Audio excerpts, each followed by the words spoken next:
ayan guys, meron tayo ditong tinapang keso. Ayan. So, nabili ko po kanina. Bibili sana ako ng ulam sa Talipapa. So, dumaan po yung naglalako na taga Quezon. So, ito na lang po yung aking bindi. Sabi ko, ito na lang yung aming iuulam ngayong gabi. Yung mga nag-uulam po nito ng pang-agahan sa amin po ay pwede nang sa hapunan. Ayan. So, mabango po ito. Masarap timplado. Hindi po katulad doon sa tinapang yung nakabalot. Alam niyo po ba yun? Tinapang Tagalog. Yung dito lang ginagawa na hindi masyadong malasa. Ayan. So, ito po masarap. So, ito na lang po yung aking gagawing ulam ngayon. So, pasensya na po kayo. Ito lang yung aking video yung maipapakita. So, next time na lang yung ating mga luto-luto. Kung ano-ano pa man. So, ngayon po ay tinapa lang po munang prito. Ayan, mainit na guys. Kung napapansin nyo yung mantika ko po ay madilaw na. Yan po ay pinagprituhan ng manok. Ayan. Yun na lang po ang ating gagamitin. Dahil ito naman po ay tinapa.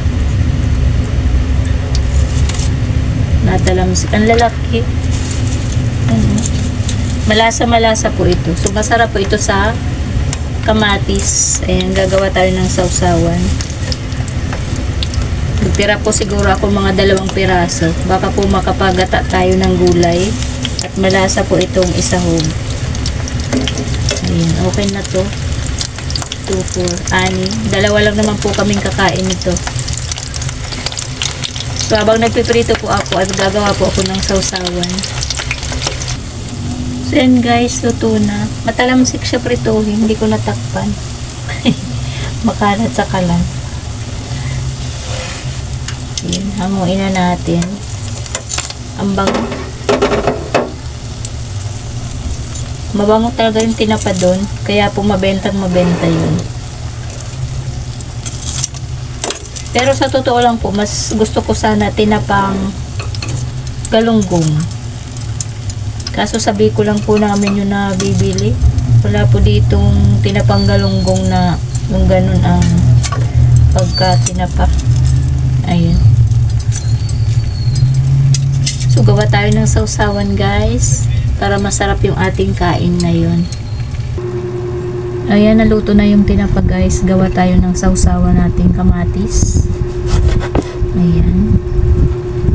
Tapos, lalagyan ko po ng patis, sibuyas, at kalamansi. So, hindi ko na po siya lalagyan ng sili at baka magreklamo po yung ating kasamang isa.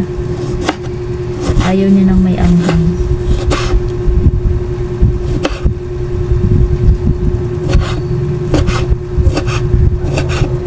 Sarap sana may pipino.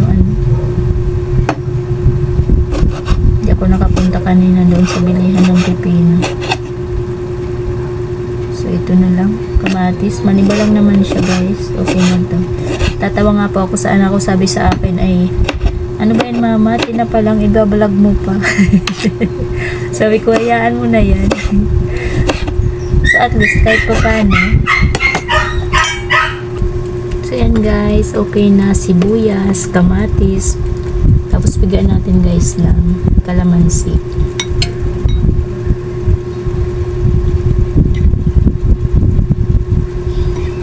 Ayan. So kahit pa paano po, hindi lahat ng oras ay masarap yung ating inuulam.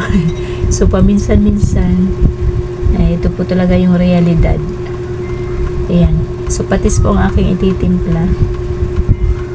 Ayan. Luin natin.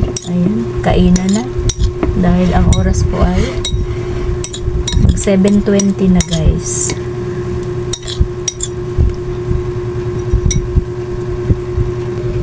So, ayan guys, okay na, ready na po yung ating napakasimpleng ulam sa ating hapunan. Ayan, pritong tinapa na may sausawan pong kamatis. Ayan. So, pasensya na po kayo sa aking video na ito. So, hanggang dito na lang guys. Maraming salamat. God bless us all. Thank you.